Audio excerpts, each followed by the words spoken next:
Hello and welcome to Awaken Your Human Design. My name is Moni. This is Danny, and we are going to be going over the gates in the root center today. So I'm pretty excited. Hola, Miss Moni. It's so nice to see you. And yeah, this is going to be interesting. There's a lot of gates packed in here. Throat center and I guess sacral would be the next, next two busy, but very busy. Thank you, everyone who's watching live and on the replay. Thank you for liking and subscribing. It really helps us out, and let's get into it. So here we have the root center, which is about adrenalized pressure and the stress. It's the stress to do something, to start something. So we're going to begin with gate 58, which is the joyous and the gate of vitality. It's part of collective logical circuitry, and it hooks up to the spleen. So this joyous and this 58, I mean, as we go through all these gates, they have their companion on the other side. This is about striking the process of suddenly finding the thing that logically you can identify with. So logic and identification go together here. Understanding, we'll call it.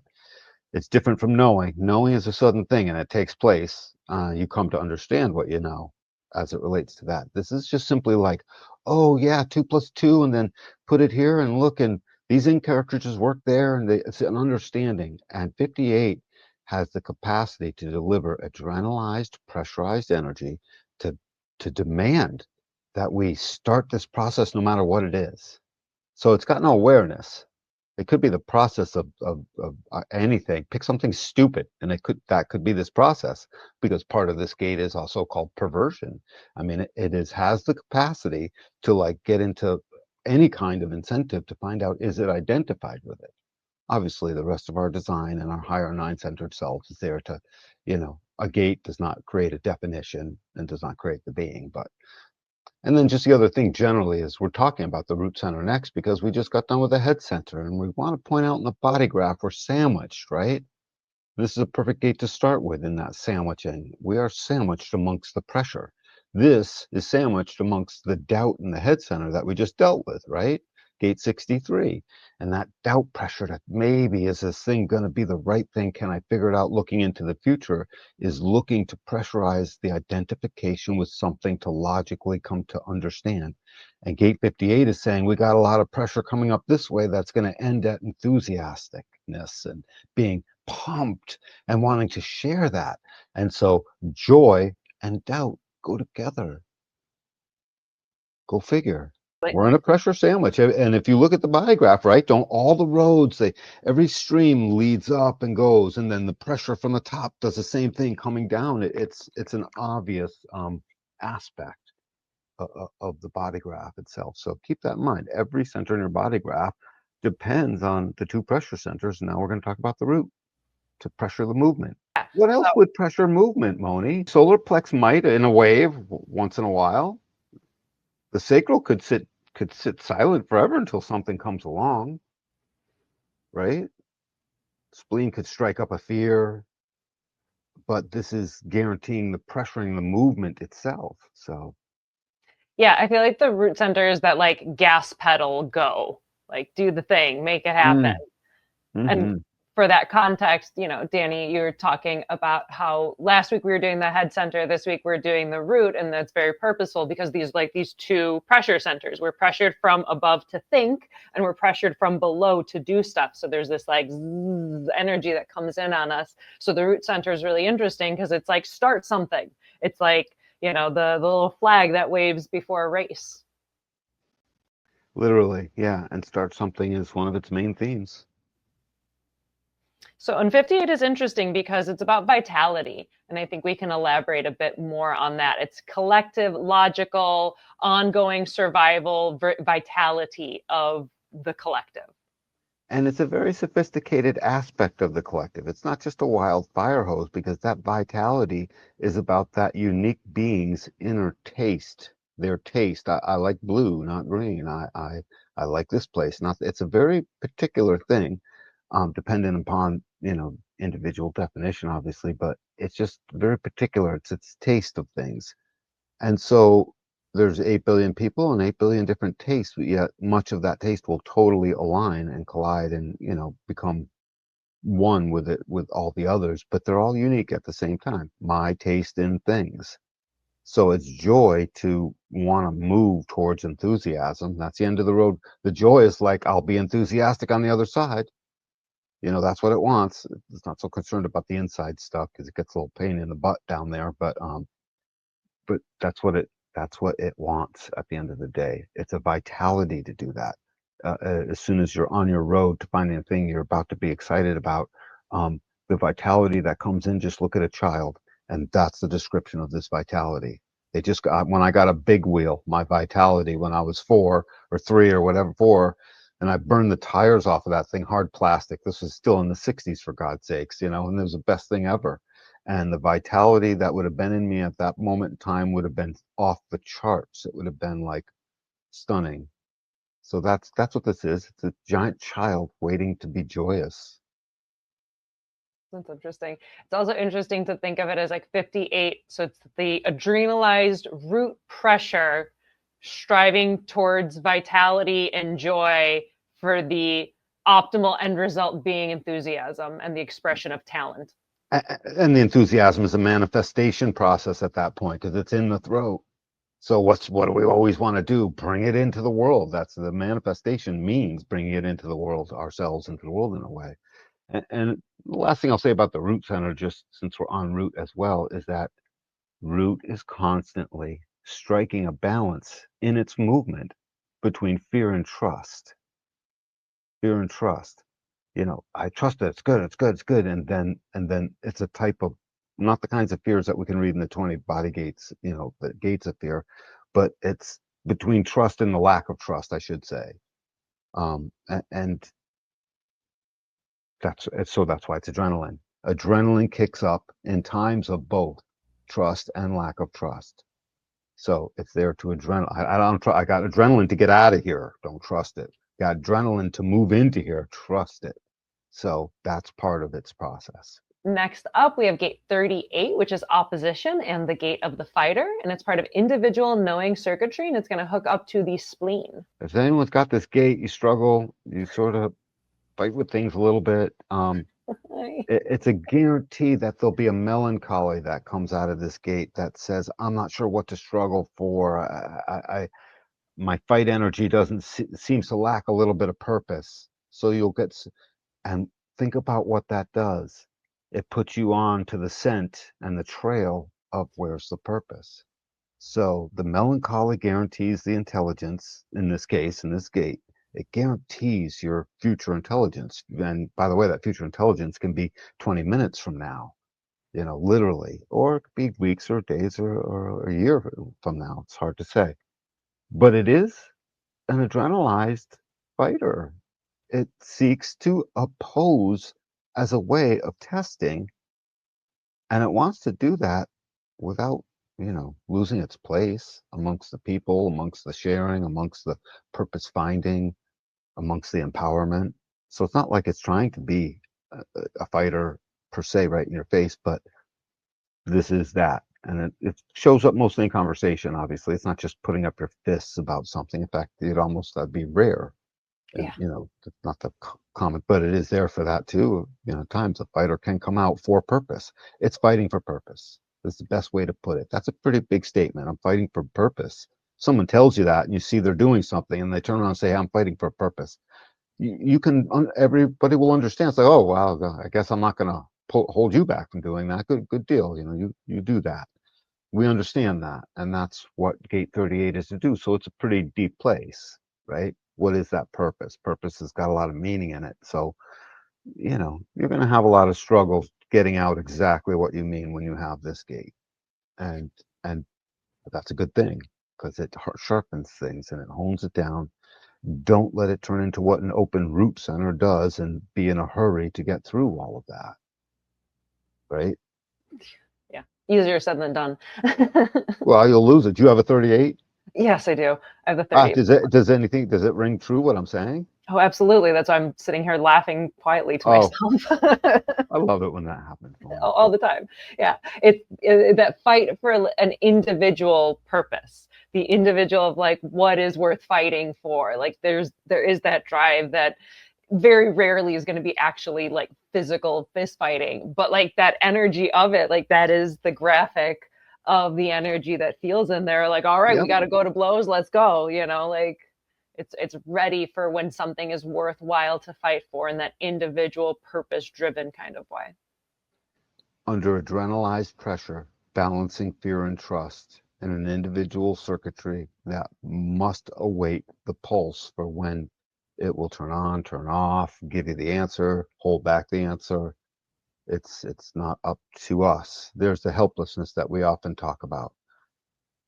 Someone asked me the other day about that helplessness, and I gave it like an 80-20 or maybe a 75-25. I was like, we partake in that, so sometimes we can make it a little less helpless, ish. But the large, vast supermajority is in this, nothing we can do about it. It shows up for us, then we deal, and it's sort of a one-way street like that. It's not like, I don't know how you feel about that. I'm still working on that. It may be 100% helpless. Ra would say 100% helpless, mostly. I'm negotiating with my captor. So you said something now a couple times, because you said it with like the last gate as well, this alternating between fear and trust. In this root center holding our adrenals, the adrenal glands are an incredible mechanism. They're a whole thing all onto themselves, right? And I say fear and trust, and it's a different word. I don't balancing. It is sort of balancing between fear and trust, but the fear is that I can't trust it. So between trust and not trust, it's Is not it, an awareness center, but it's adrenalized cocktail mixturizes itself inside the chemistry of your body based on the entire being's awareness of its trust or lack of trust, of where that adrenalized movement will now push you, move you, or withdraw you from. so the fear and trust thing, though, just specifically, is that about root gates in general then? Like, okay, that All was of root, cool. all of root. That was the Yes. foundational context that I was looking for on that one. Sorry, yeah, I'm sorry, yeah. It's okay. You're a manifesting generator. You're sometimes skip that step. Yeah, I'm yeah. just here to bring it All back the to the root gates context. All and the the whole root itself is balancing this again, this chemistry cocktail of fear and trust and lack of trust, and it's only as it relates to its department. It's the adrenals department, and the adrenals, when they release, we move. Do I trust this movement or not? Does it trust or not? And the adrenals will kick in more. Thought so, not good, get out. And that's what adrenaline's for, to turn on a dime, to turn on a dime. I mean, that's one of the things it's for. This beautiful attunement we get with our body, especially between here and the sacral, but it's here. Anything from you? You got one. I've got one. I do have one. Yeah, I mean, it's fighting energy. It's that individual drive of looking for a purpose and, knowing how How to about fight when you need to opposition? fight. Opposition. Opposition is a way. So when someone says something, does the fighter say, well, also, but maybe, but actually? Often, Okay. very, very often, I'll definitely experience that one. So audience, first of all, I love you all individually. And secondly, this is a genetic proclivity inside of humanity that guides our intelligence and helps keep us in movement together. Think about that. I say that's pretty cool. I like that you bring up the opposition aspect of Gate 38, not just the fighter, because I think the fighter is just easier. I'm like, oh, the fighter, it's very fighty. But the nature of opposition is very interesting, of like the individual drive to oppose, where you're like, no, like this is not aligned with my purpose. This is not aligned with the purpose and the struggle that you can find in Gate 28 of like what is worth, like the splenic intuition of knowing what is worth opposing. So that individual drive to oppose something that is against individual purpose. Think of what goes on in this world, just in communities, politically, in the larger landscape, amongst the towns, at the school board, at the town meeting, right? There is opposition amongst each other, and what does it do? It when we allow it, it forges something really good. Mm-hmm. This would be a gate we could say helps coin the phrase of we compromised, nobody got what they wanted, but we'll be okay. You know, the opposition makes sure that that happens to some degree. So this is a vital part of the human condition If your partner or someone you love or yourself and you feel misunderstood, this is why. Maybe announce it. And if you like in a partner or a child that has it, don't correct them. I mean, call it in so we can have a nice, long, in-depth talk about that to see what would be your strategies and your things and the things you should become aware of for your partner that has this gate in their body graph, so that it can start to not matter that sometimes they oppose things. Because I bet everyone with a 38, the partners of all the 38s out there can say this man or this woman opposes things on just on principle, just because. If you said a thing, whatever the opposition is, that's what he or she adopts for a minute or two, you know. It's I'm not saying it would be like that for sure, but they would have moments of like that. And finally, we have gate 54, which is the marrying maiden and the gate of drive. 54 is part of tribal ego circuitry, and it also links up with the spleen. All of these pressures are living quite in the now. I know we give the now to the individual circuitry, but as we go around this center, many of the centers, all the gates live now, really, because that's where we live. But everything here is very concerned with the spleen's version of now, because it knows the spleen's on the other side. I mean, the first three lines are fuzzy on that, but the top trigram certainly knows the spleen's on the other side. And the marrying maiden is no different. It might as well be. The marrying maiden feels the same joy and fights the same fight as 58 feels the joy of fighting the fight to move upward, as 38 loves to fight the fight to move upward to feel the joy. Do you see what I did there? I just all three gates on this side, basically they're congruent with one another fully because they're all pointing at the spleen. So the marrying maiden, think about what this does in us. It takes this 32 on the other side that's a little bit conservative by nature, it's tribal, supportive.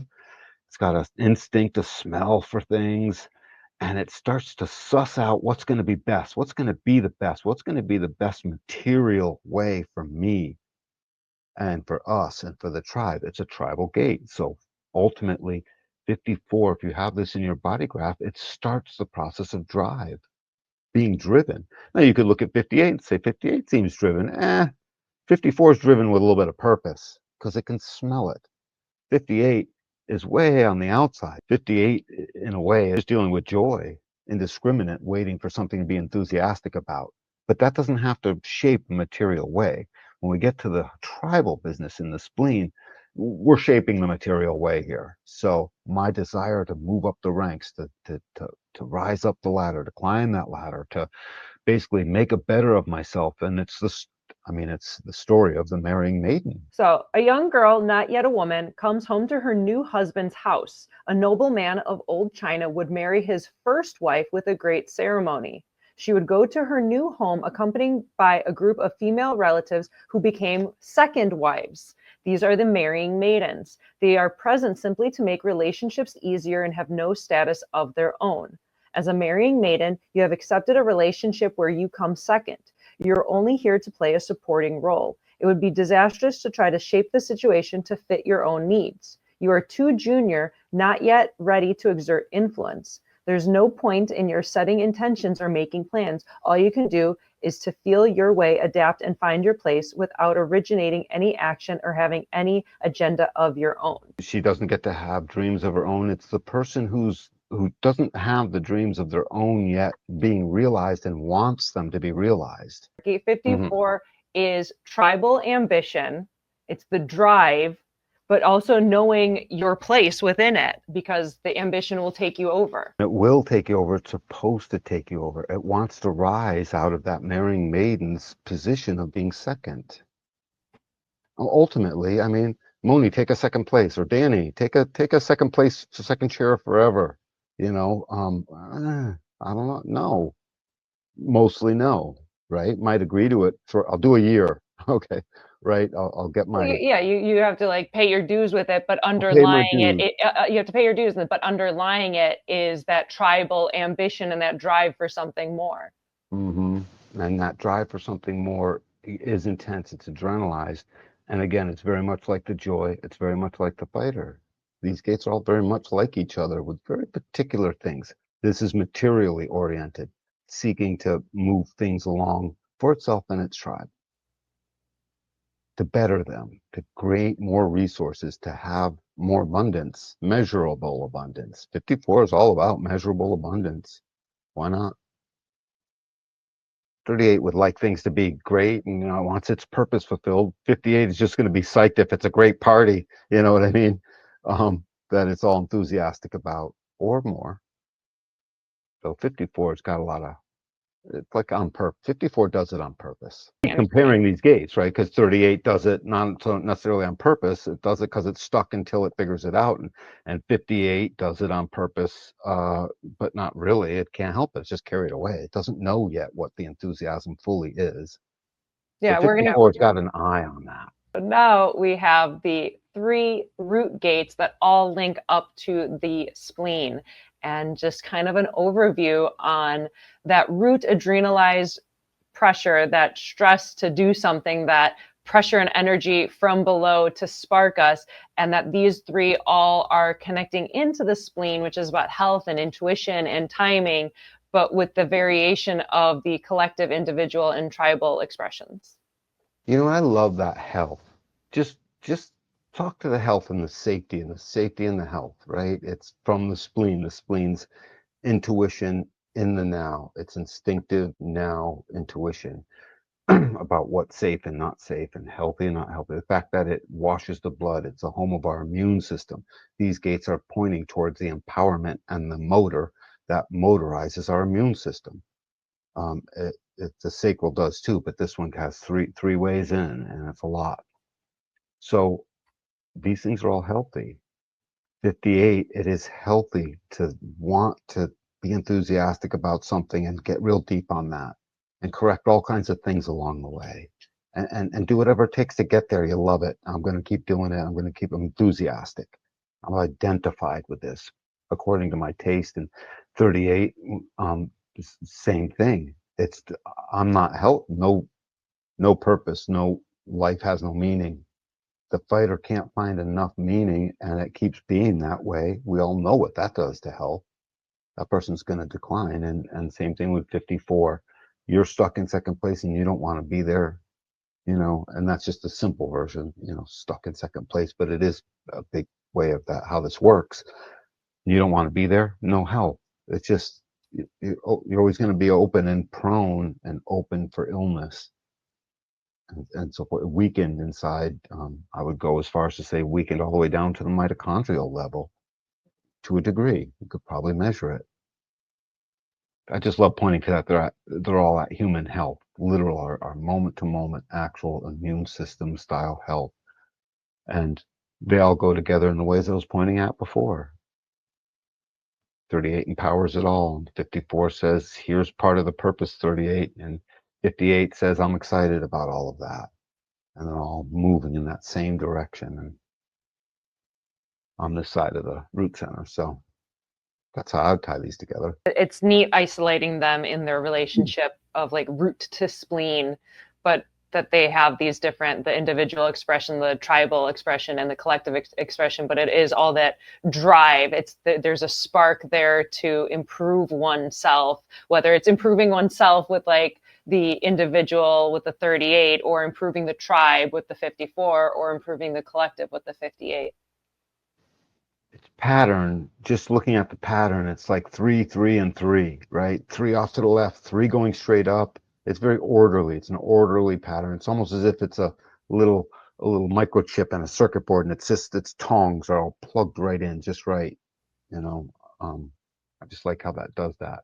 Because when we get to the next set of 3, you're going to see they're specifically and focused in one way, like we're talking about here with the spleen. Vital functions for life, all of it.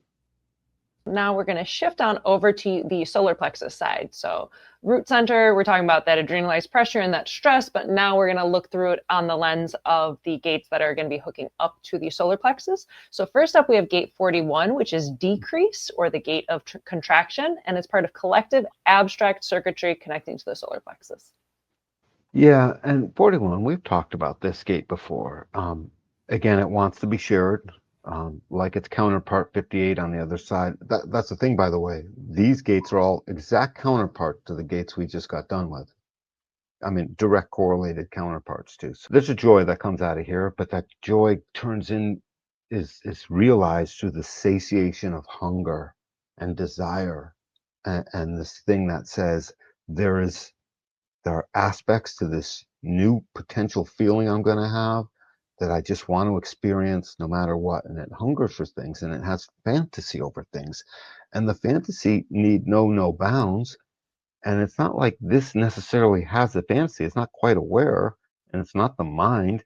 But think about it from all the way down in the root center, the mind and the head and ajna are being pressured and then formulating something you can describe as fantasy, as hunger for satiating a desire to be in an experience of any kind. This highly sexualized gate, all the gates in the stream are. But aside from that, it's for everything.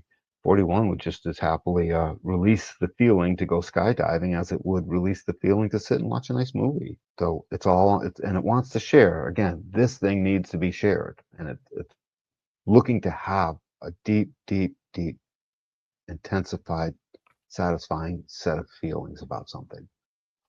Just doesn't necessarily know which ones. So that's why it releases one at a time. I think it's called contraction, right? Yeah, contraction. Yeah.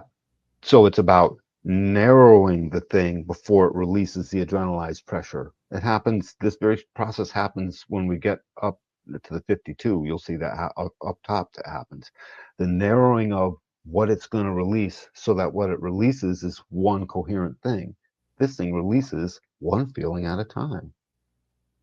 And the chemistry in our body processes that. And then the mind processes that and comes up with language for it. It's pretty intense.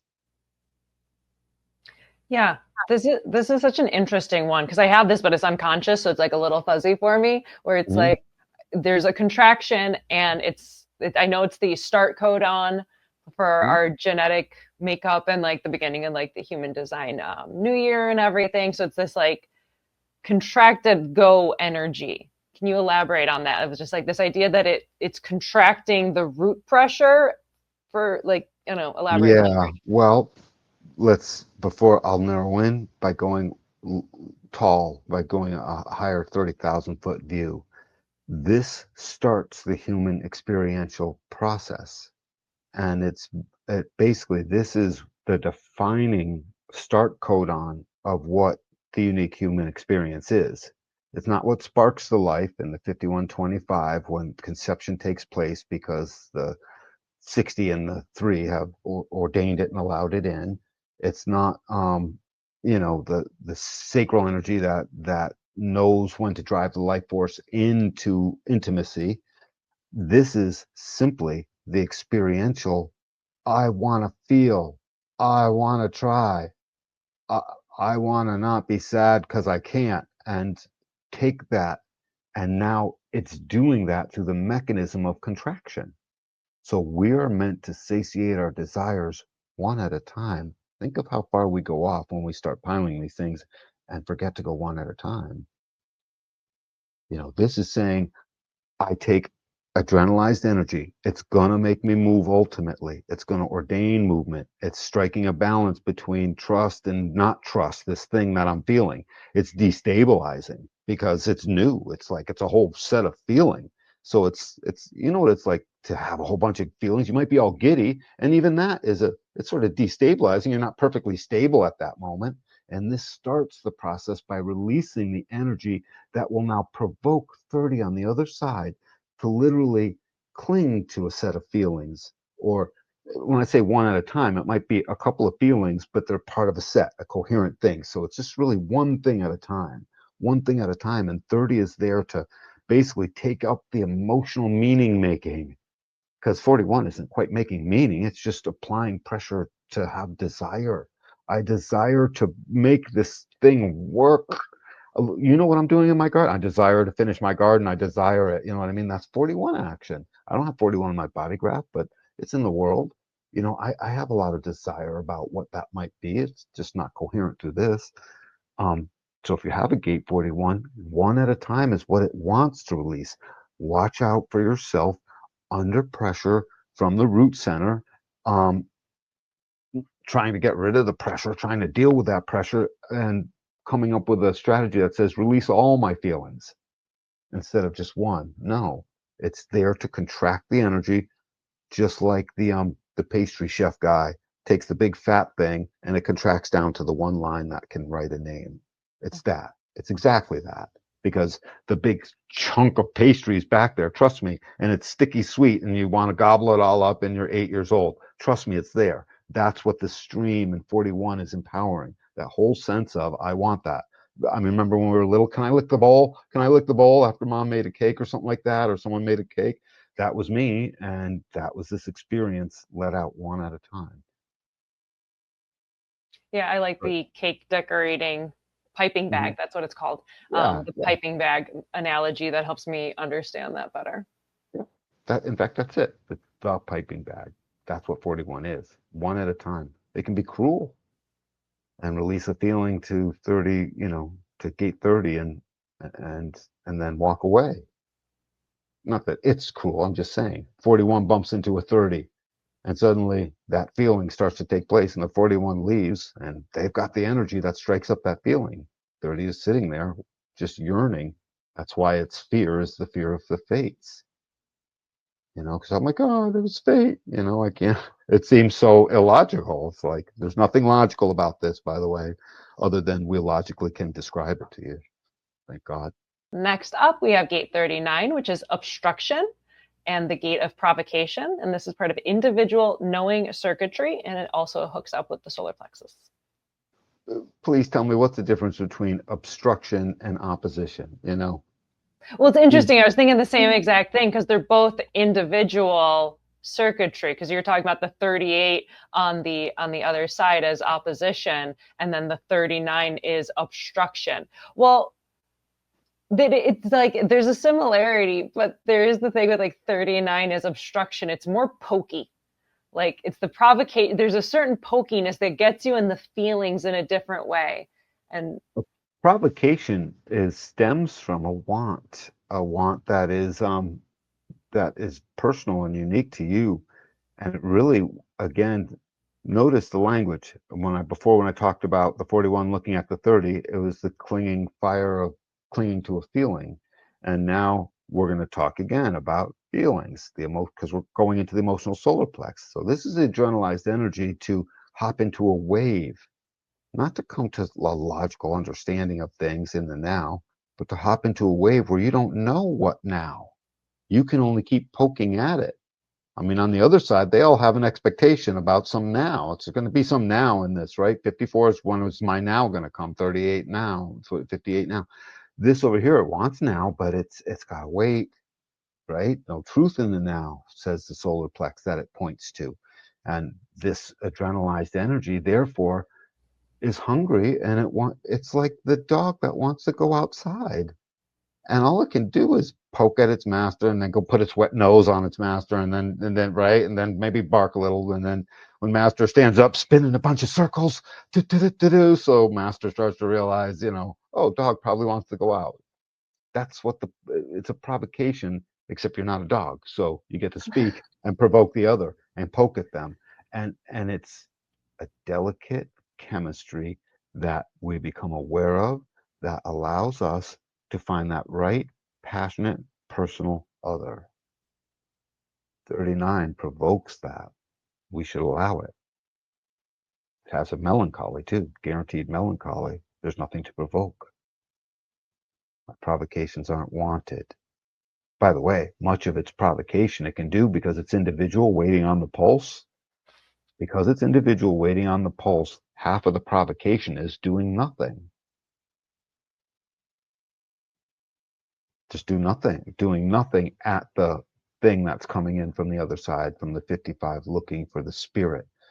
30 just looks for the feeling, and that could be highly sexual in a moment. So that's not really necessarily super deep. 55 is the gate of the spirit, and it's the spirit of humanity. It's just spirit generally. And so 39's provocation is to try and get to the spirit and wake it up so that it finally accepts its provocations. It accepts the way it'll sometimes sit still and do nothing, and sometimes it'll poke at it a little bit. It's all, again, a logical testing process as far as the chemistry is concerned to keep poking at the other to make sure that they still want to be poked at. So 38 will get to the bottom line of, am I supposed to be here or not, pretty quick. I mean, 39. Sorry, 39. 39 In my will get opinion, cooked quickly. wouldn't it? I mean, if you're an awake, aware being and you see it's working, 39 will sooner or later start to hit you up with a type of a dirty pressure. My provocation is not wanted here. So now you got a gate in your body graph by which you can totally tell if you stepped into the right relationship or not, if you learn how to use it. I say that's pretty cool. Dating advice 101 out of gate 39. If someone can deal with your poking, they're right for you. Yeah, absolutely. Yeah. Well, if they're not right, do you stick around? So I have the 55, not the 39, and the 39 is a gate where I'm like, I got some issues with 39 because when it's the wrong 39, it is such an irritating poking at you. And I guess it's like, Yeah, cool, then that 39 is not for me. But it's like, right. it is just poking up at you. And that way that, you asked what was the difference between gate 38 on the splenic side and gate 39 on the provocational side. Is like 38 is just opposing. It's just like, no, none shall pass. Like, you will not, like, I'm not into this. Whereas like 39 with this like obstruction and provocation, it's like it's poking at you, it's working at your solar plexus, it's poking at those emotions, and it's more agitating in a way. Totally. There's more juice on this side. On the other side, it's cool. It's It's much cool. cooler. Yeah, Yeah, it's splenic. it may have tons of like want, and it may get really grindy, pissed about something. I can't move up the ladder. I'm not getting anywhere. It's just but it comes and goes. The frequency of the spleen is only in the now. So and that totally conditions and informs those gates on that side of the root center as being very much now. But on this side, they're conditioned and informed by a solar plex center, which says no truth in the now. The opposite. It's in a wave over time. It's like, well, let's make some movement over time, up and down and through the process that might get clear. And that's what it's looking for. It's looking for that clarity. On the other side, the clarity is, not good. Oh, good. Not so good. Oh, no, this is good. Let's do this. The clarity comes much quicker. It's very now, again, very now. On the This side, splenic side. yeah, and this on the splenic side, and I'm back now to the solar plex side. While the feelings and the various pressures are now, their maturation process takes time. It's pointing out a solar plex center. There is no truth in it now. It's gonna have to get to that. 41 does not know if that desire it pours out and the fantasy that suddenly it's been helping to release, if the catcher in the rye on the other side, gate 30, is gonna say, yeah, I like it too. And it's the same thing with 39. 39 is right now, it gets pokey, it says a thing. That's why they seem impulsive. That's one of the reasons you wouldn't like them, is because they're a little bit impulsive. It's like, dude, where'd that come from? You just invented that to be that way, you know? And mistakenly think, one could easily mistakenly think that was all a mental decision. Very often they were helpless, even though mentally they figured out how to get it done. So I guess that part's their fault. But again, it's the same thing. It's doing that to the other side, just like I said on 41. So Finally, we have gate 19, which is the approach and the gate of wanting, and it's part of tribal ego circuitry, and it also links up with the solar plexus. So before, when we were at its companion on the other side, gate 54, right there was a reason it was doing for what it was doing in a material way. Gate 19, on the other hand, it's not so much on the other hand, in this like fashion, it still is about needing something. 54 needs to rise up the ladder. 19 needs to approach the other and look at what type of communion and trust are we going to find. It's in this gate you very much help balance trust and not trust, very much. And you can smell it and taste it. This gate of approach demands that the being that has it actually approaches, because the line of the gate is very clear. It's all things are interrelated, is inherent by the action of approach. I might have missed a word in there, but it's made apparent by the activity of being on approach to something else. So once again, what's that describing? It's describing movement. right? And that's what the spleen does with trust and not trust. How did I do? What's the reading of that? So, gate 19 approach that all things are interrelated is apparent and manifested through the action of approach. So, that everything is interrelated is obvious by the nature of approaching the other, because again, it's tribal, so it has to do with that relationship with. Well, it's already obvious, and the way to keep uncovering it is to manifest it through the action of approach, through the activity of approaching something. I have this gate. I have this gate. As soon as there's some kind of possible opportunity, something going on, I'm eager to start. I have a pressurized energy that wants to approach that thing. Yeah, you do. You know, it's you see that, right? And it's unconscious in me, so it's not like I have full choice in all of that. That it shows up. And that approach of the thing is, think of what it does. It's tribal. It guarantees on the other side that the right principles might get found. With 48 and principles, that it will help revolutionize the next union that comes in, that then takes care and tends to needs and leads to things like marriage and families and trust and more trust and tribal supportiveness. 19's willing to throw down and support whatever. It's just trying to approach. Let me just be the bug. Again, the bug moving to the light.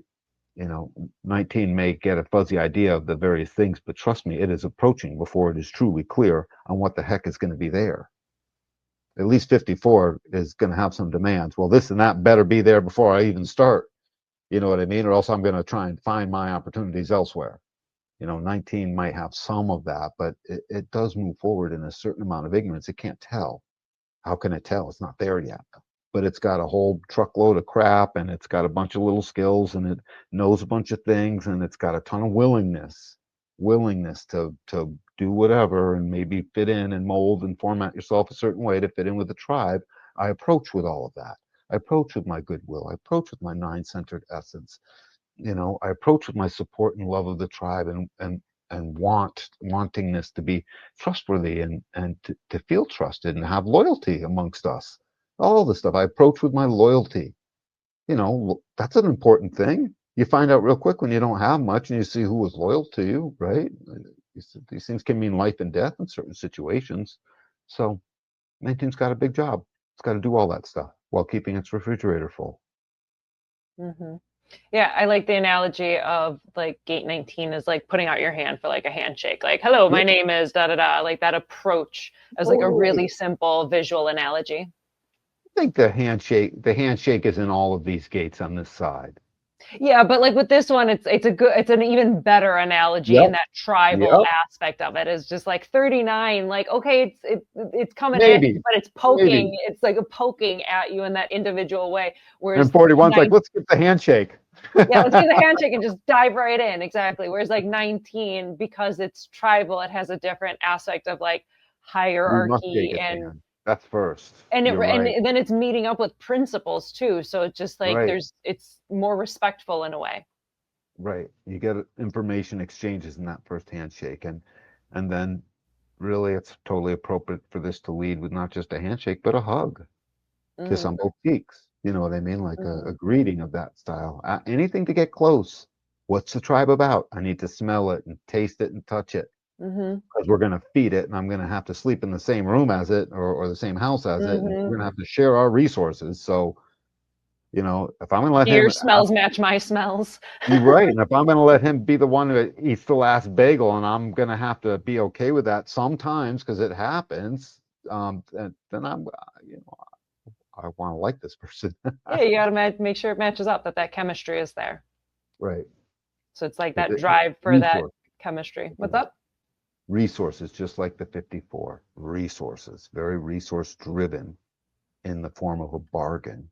54 is resource driven in the form of acquisition. So. That's fun. So we have a really cute comment from Friends with Audio. They have the gate 19 and that their coworker said that they have golden retriever energy. It's like, Oh, hi, that's hello, so can I be your good. friend? Oh my God. Well, we need to see a profile on that one too.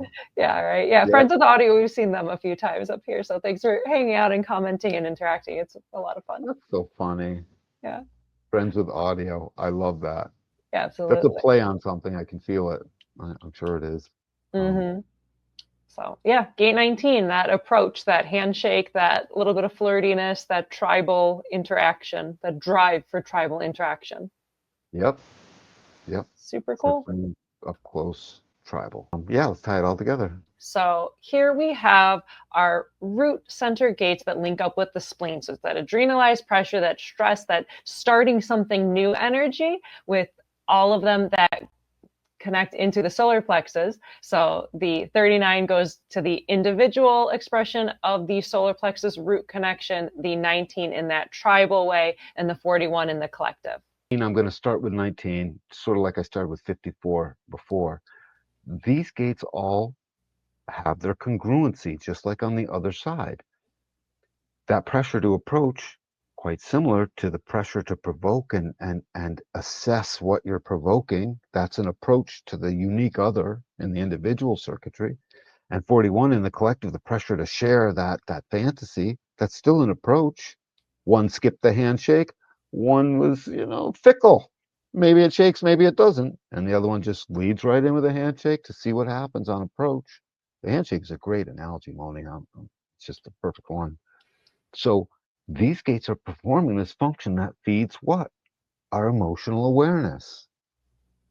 This is all about becoming clear on the sensitivities and the wants and the passions and all the incredible feelings and experiences we're willing to have and we're willing to get clear on, that are shared, empowered, and supportive of and by the other. All three. I want all three.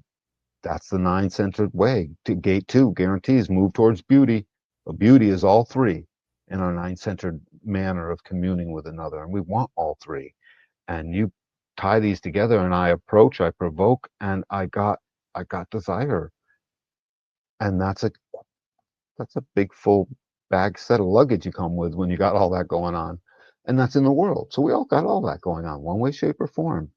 So realize that and allow it to take the time it takes to get clear. You can't force this in the now. The other side, you can't even necessarily force in the now either. It's got to be the right timing. They're all projected channels down here. One of them, they lead to manifesting channels, two of them, obviously, but they're still projected channels.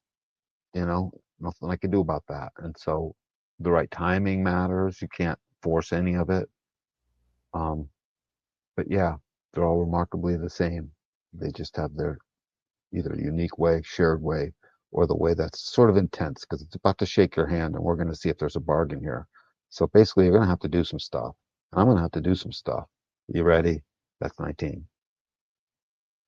It sets the tone for all the rest of it because all the rest of it's going to come right back to, well, we have the desire. Well, I provoked the right set and the other. Well, we still got to figure out how to approach each other with our stuff and find the right principles if we're going to now do this together for real.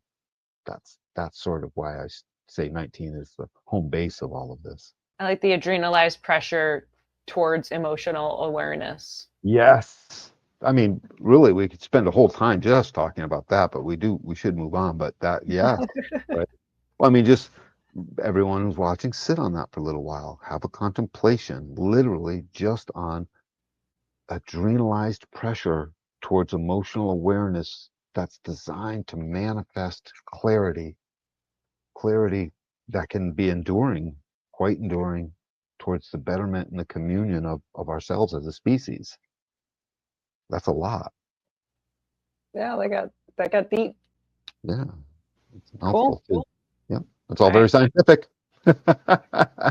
So finally, we have our root center gates that are going to be going up towards the sacral. So that root pressure energy, the adrenalized pressure, that stress to do to start something new.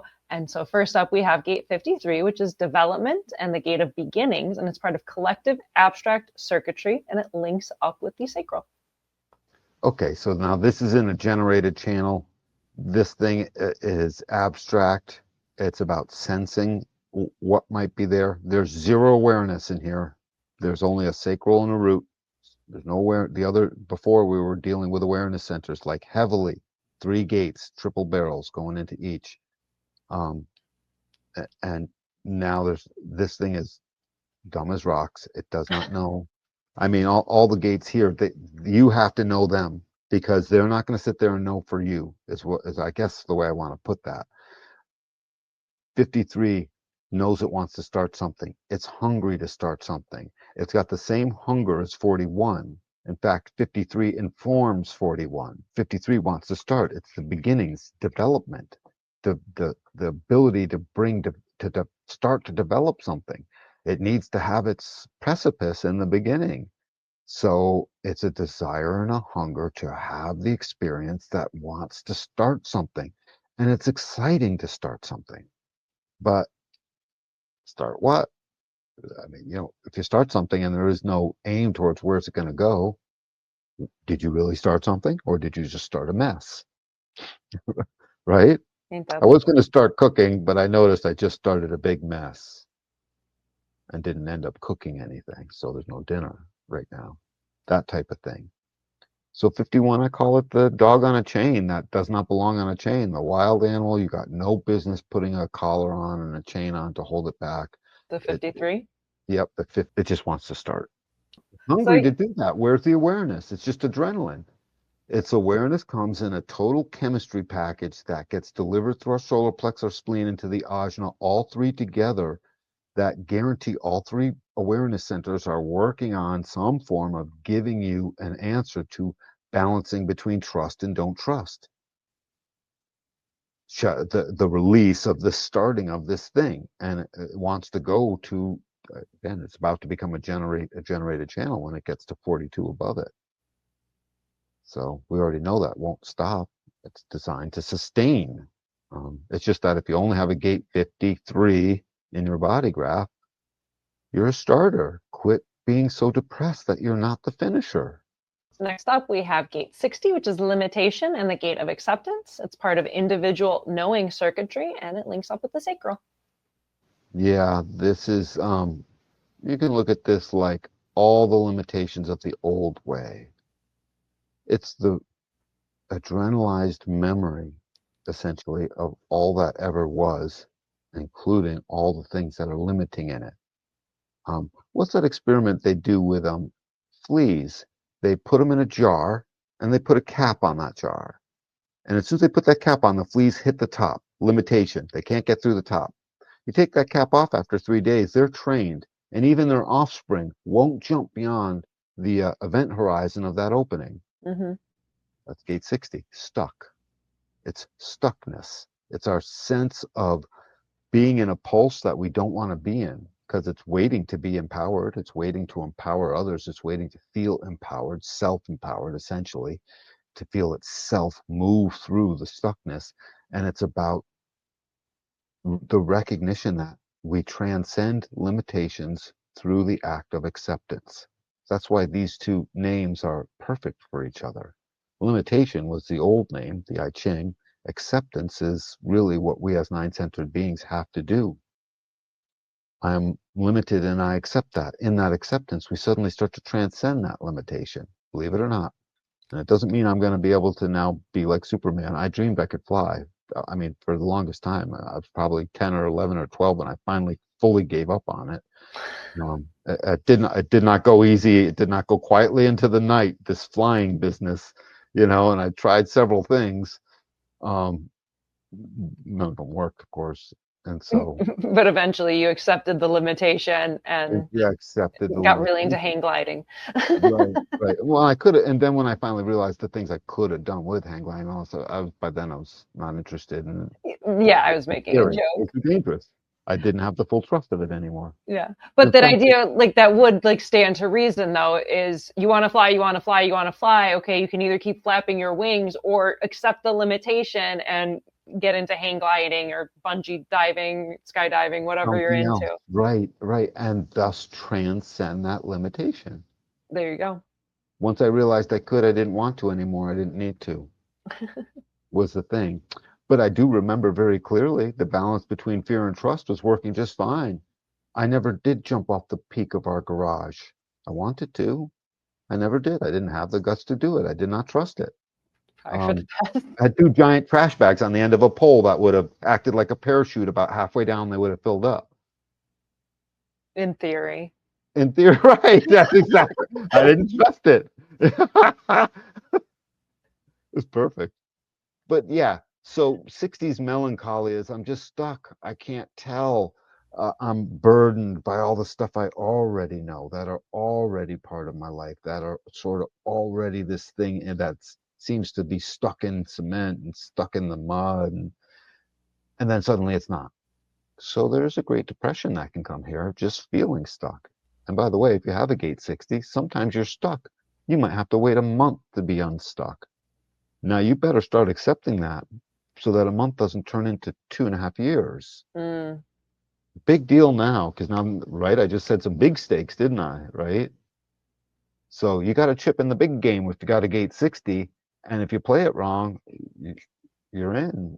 You're in for far more than you could have ever wanted. And you'll regret that. So learn the act of acceptance. It's important. Yeah, and that growth that comes from the acceptance of limitations. So then if you know where your limits are, then you can do something to move beyond them, but you first need to accept them. Another thing too, if you got this gate, go into the book and read what line or lines you have in this gate. First line, second line, fifth line. What do you got? And come to know them and ask them questions because it's real important. A lot of mystery is here because it's in a pulse. So it's like, why am I smited by God and stuck in this place? And then the pulse comes, oh, sorry, thank you, God. Sorry, I didn't mean it, because suddenly now transcending that. And by the way, aren't all our ancient books and all our wisdoms and every ayahuasca ceremony and every other thing based on this whole acceptance and transcending limitations and the acceptance of the things You and always got to surrender to the reality of your being. surrender? Like, surrender, you're human. Surrender because you're not God. Like, surrender because otherwise you kind of end up getting in trouble thinking that you're greater than you are. And like that temptation that usually leads to misery, that narcissistic temptation to think that you're something wonderful, where it's like you just have to accept reality and limitation. And then in that acceptance, you can transcend it, but you first need to surrender to it and be humbled by reality. That's funny. Yeah, the acceptance of it all becomes just so important. No matter what you actually end up thinking of yourself. And that you think of yourself is something that ends up limiting the acceptance and the surrender. All I know is when you start allowing the acceptance and the surrender, this is a very exalted place and it's also a very spiritual place. It's a very high vibe place. It allows a lot of things to come through. I accept a lot of stuff. I accept almost everything. It's and I feel stuck as hell sometimes, but mostly sometimes we don't get rid of our not self and this pressure here to hurry and be free of the pressure of this root center that's always in a hurry to be free of the pressure because it doesn't know why it thinks it needs to hurry through the thing and be free of it. If you have an open root center, I have all that going on with a gate 60 in me and a gate 19 both. In fact, I'm sure half the times I'm on approach to something, I'm hoping it relieves and helps me surrender and transcend a previous limitation. Finally, we have gate 52, which is keeping still, also called the mountain, and the gate of stillness. And it's part of collective logical circuitry. And it's trying to understand and create a logical understanding. The thing about logic is, and the thing about what this gate starts the process for, this gate empowered this along with 58. Again, 52 informs 58, just like 53 informs 41. 60 has the unenviable task of informing both 38 and 39. And so when you start to see it that way, because there is this format energy moving through here. So 52 about sitting still, what it's informing the process is assessment.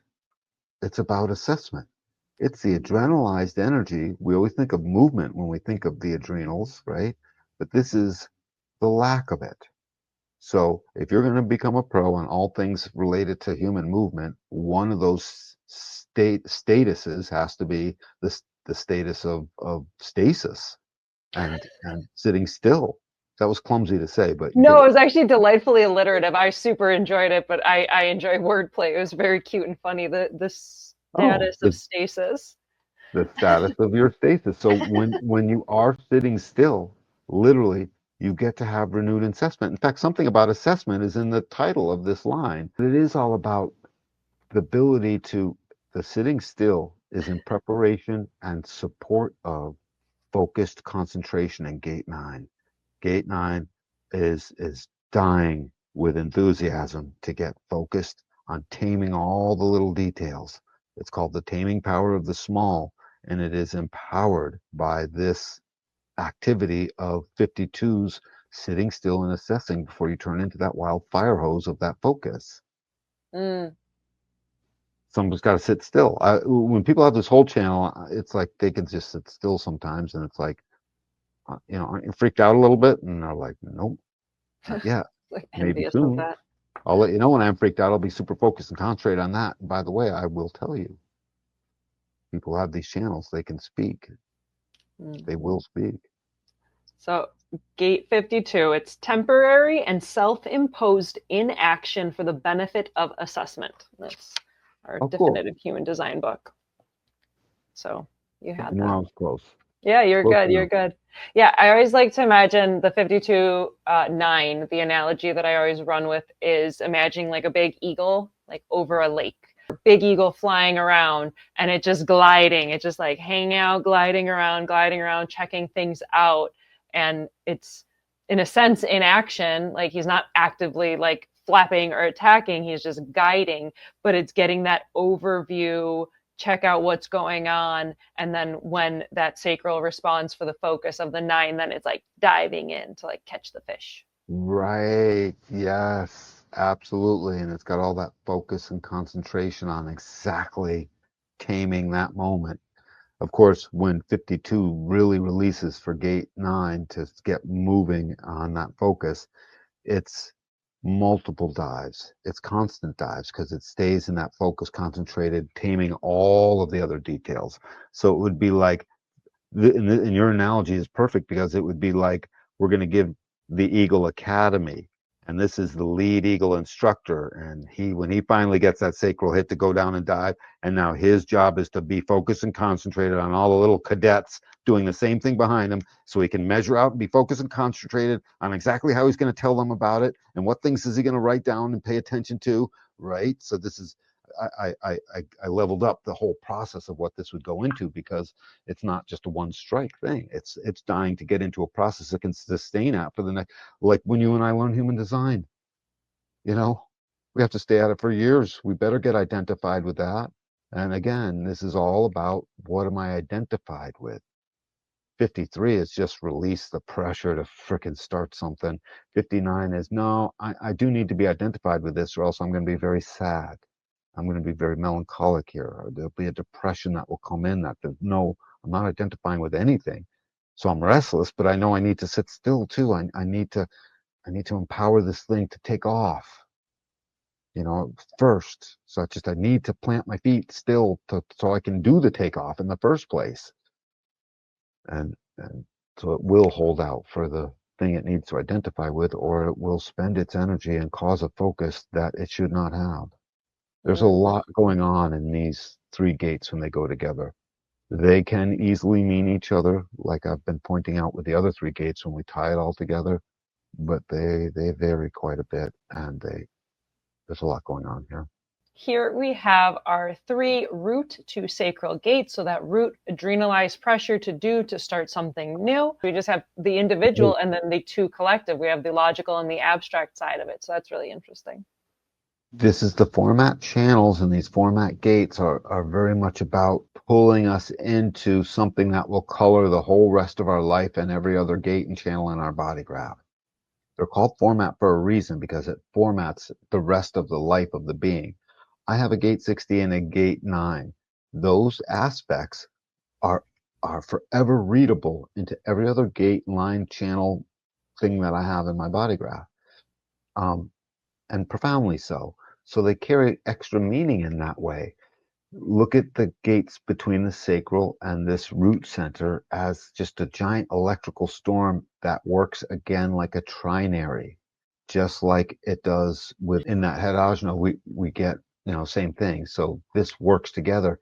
53 is the experience of the past, wanting to get something started based on lessons from the past, basically, and things that it already knows. 52 wants to just get going into the unknown, just like 53 doesn't mind going into the unknown. In fact, it totally knows it's going into the unknown. It's coming from an experiential place. 52 is trying to create a logical thing that will logically move into the future and be something that we can identify with and hold us together. And 60 is just feeling stuck in the center of all, waiting to release the stress and the trust, ultimately, of the adrenal release that now sanctions sacral to break through, just like 43 and 23, to just physically order. It comes into ordering. So to put these things together, I hunger to start because I want to sit and focus on the thing that I know I need to break through. I know I want to transcend. I'm transcending it. This life is getting better, or I'm doing none of those things, and this life is getting worse. So the surrender is on all three gates to one another, on the either side, on the tribal, on the spleen side, or on the solar plex side. You know, they get along by nature of being so congruent with one another. So whatever. It doesn't matter if it doesn't matter on that side. On this side, it does matter, because if 52 sits still and 53 says no, don't sit still, it matters.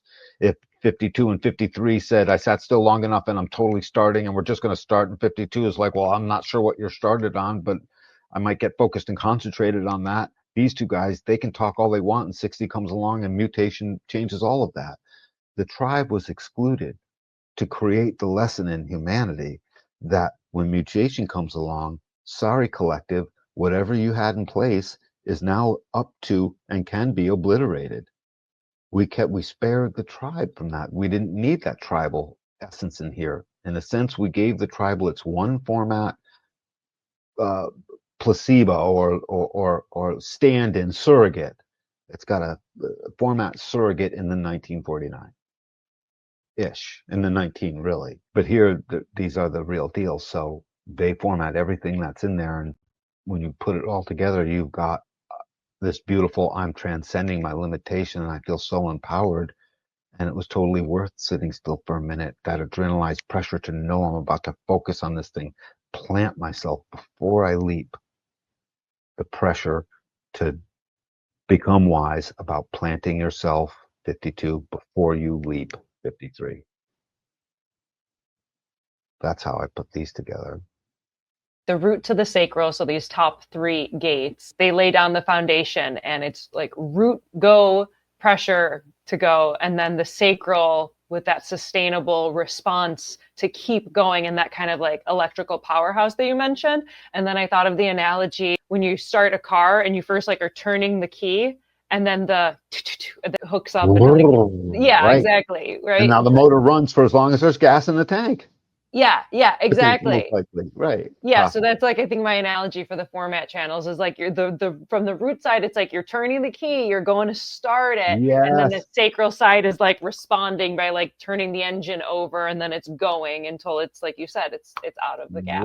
Right. The root is the starter and the original ignition that gets that first spark that then creates the motion, and then all that gas pedal later is the sacral juice that sustains at it. By the way, it's a really good analogy because you might not have thought of this, but as soon as you were saying it, have you ever tried to crank a motor by hand? It's hard. It's hard. Like an You need old timey, like a Model T or No, even a something. regular one. We did it. We had to do it once we was kids. We were on the road and our car was whatever and our starter, and we had to find a way. We managed to smash onto the flywheel and we had to spin it we could. It took three of us. You know what I mean? We broke the grill and we ended up breaking things, and the car got us where we needed to go, obviously, but whatever. All I'm getting at is it's hard. It, Mm, it, so, and it's hard this, when you got to force it. yes, and this thing makes that easy, except it's hard. It's still hard. It just has to be when it's energetically correct, then it can actually work. It can actually work. And so that's a really just good illustration of how important this root center's job is. It does 3, 3, and 3. That's what it does.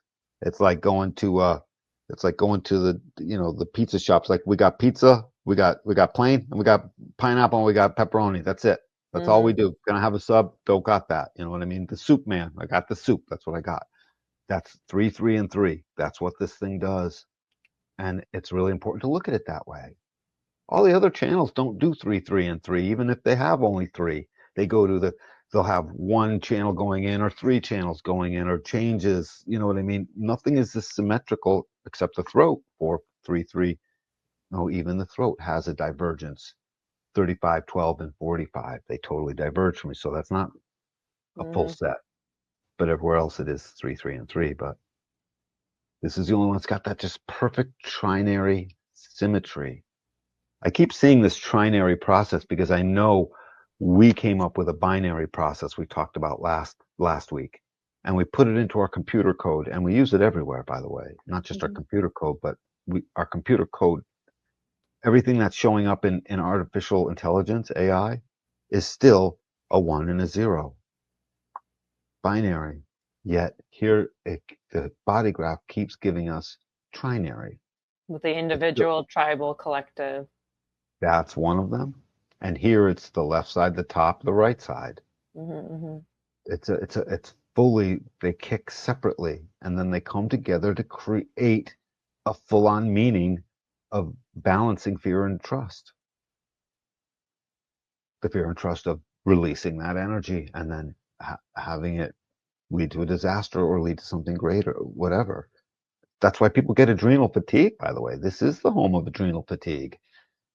Balancing that fear and trust, not knowing, always trying to be in a hurry to get things done, not sure why you're doing that, approaching all over the place, wanting to sit still, not being able to, so you're constantly fidgeting, sad because you can't sit still. I'm going to keynote every single gate here, wanting to rise up, you can't rise up, wanting to struggle for a purpose, you can't struggle for a purpose, wanting to have joy. It's like, I think I want to get this thing going, I want a skateboard, but you're not even sure how you're going to get one, you can't tell if you're ever going to have it, and the rest of the gates. Perfect for like our tying it up of, you know, these energies of the root center.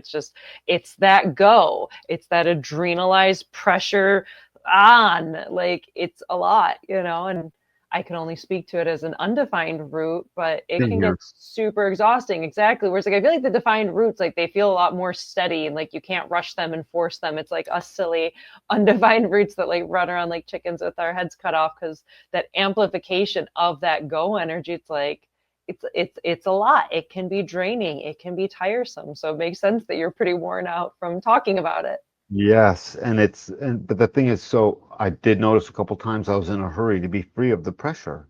Oh yeah, But always. being awake to our nature, well, I can speak for myself. I start to recognize quickly. I'm like, oh no, that's me feeling like I'm supposed to be in a hurry. So I guess part of the moral of this whole story, we can't talk about the root center and not talk about the not self of the root center. I mean, just always keep in mind the not self of an open root center is this concerning yourself with yourself thinking and exhausting yourself with always trying to hurry with something or hurry in avoiding something, one of the two, extra avoidance or extra hurry into, because you're trying to get rid of the pressure of having to do a thing. So just always start to recognize it's not your pressure. You're not in a hurry to be free of the pressure, and you're not under pressure to get rid of the pressure. It's not yours. You're here to be wise on what pressure is worth taking if you have an open root.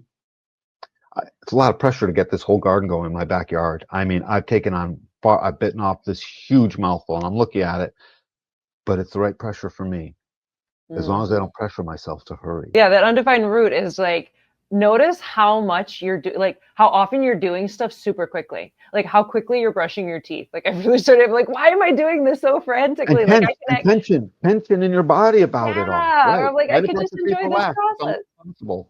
Yeah, or like I've been trying to purposefully slow down my pace walking. Like I'm just at home cleaning. Like it's not like I'm doing anything that I like need to rush around. I'm like, why am I going so fast? And I will purposely try to slow myself down, and it'll like feel like molasses slow motion, but then there's like a calm to it. So just like noticing that that pressure is always that there, or that do something new, do something new, do something new. It's always going to be there. But if you're kind of going to notice it and maybe take a break from it a little bit and be like, I don't need to start 20 new projects today, it's all right. I find that could be very helpful as well. Exactly. Or if you did start 20 new projects, just marvel in that you could do that but the pressure to finish those things is not yours. No, just Right? everything's strewn around. Well, if you got stuff strewn all over the place, then it is your pressure to clean it up now, isn't it? So I Yeah, guess yeah. you got a point there. You got a point. It's funny. I notice it when like I have like a transit route hookup, and it'll always end up like I'll look around at some point and there's like 10 different projects laying around. Like I started cleaning this and I started cleaning this and I started doing this. And it's like, there's that root pressure. Whoops. The hurrying is so funny because you're right. So I'm out in the yard doing stuff, and I notice in my excitedness, I walk quickly. I'm going as soon as I get. So I'm like, I got to do the thing. I'm already in motion. Sometimes I'll even forget what was the thing I was about to do because it was just a blip. It wasn't even a full conscious thing. And so then I have to stop for a moment, and I'll be like, oh no, it's because I was in a hurry. I sort of let that happen. But you keep seeing it, and then suddenly it's not the bane of your existence anymore. And even if you did find yourself in a hurry for a moment, it no longer robs the chi and the life force out of you like it did when we didn't know, Moni. Think of how miserable we were when we didn't know. Jesus. I mean, I was a really great bartender running around like a chicken with my head cut off, doing all the things super rushed. We yeah, got a comment from Friends with Audio, undefined root, everything you just said hit home. awesome, Yeah. awesome. Yep, that's what it is. The last thing I'll say about the root center, I guess, then is just you're not in a hurry to be free of the pressure. The root center can be a place of harming oneself because what's the quickest way to get rid of or to feeling the pressure? Start cutting yourself, maybe, or worse, right? Yeah, no, been there, Or done hurt, that. hurt Yeah, no, yourself, numb out from that pressure at times. yeah, So no, that can be super draining. What I found with the undefined route is if you do have like a thing, like you're packing for a big trip or something like that, like give yourself enough time. Like give yourself like 2 weeks beforehand to start casually packing and doing it and stuff, because otherwise it becomes such a frantic mess in the end trying to do it quickly. So give yourself the time to not have to rush through something so you don't have to do it quickly, because that's when it really starts to get frazzled and frantic, where it's just like, no, I'm going to start packing for 2-3 weeks beforehand and just like do it in little bits. And then it feels a lot more comfortable. and by the way, don't do any of that if hearing it right now starts to put you under pressure and you don't wanna. I'm speaking for myself, who has a manifesting generator staying of don't rush me. I'm busy waiting for the last minute. I'm That's not how asking everyone to do that at all. I'm just saying that take the right pressure that's for you, and starting stuff early is always going to be helpful. It's just absolutely. I find it so hard to start stuff early, Moni. Oh, I know. I've Every had to train myself. Like, don't get me like, it has to be when it's right and my will is into right, it and this and that. But right. I've had to train myself. Thanks for hanging out. Thanks for being part of it as we're continuing to grow and just having fun with our little human design study sessions.